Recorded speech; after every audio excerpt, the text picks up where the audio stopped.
Hello friends and welcome to this channel. In this video, I will tell you and show you how you can restore closed tabs in Safari app on iPhone. Friends, please don't forget to subscribe to the channel. Also put your likes under the video and write comments. So let us get started with you.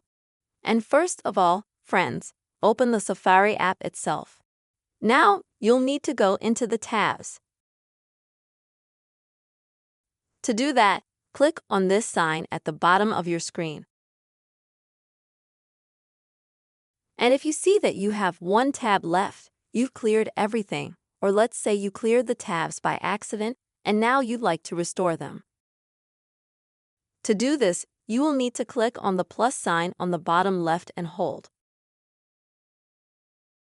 This will bring you back to all your previously opened sites and tabs. And in order to restore them, you will just need to click on them.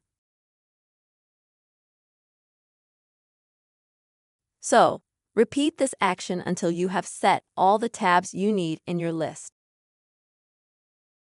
This is the very quick and easy way, friends. You can easily restore closed tabs in Safari on your iPhone. I really hope, friends, that you found this video useful. Please put your likes below the video, subscribe to the channel, write your comments.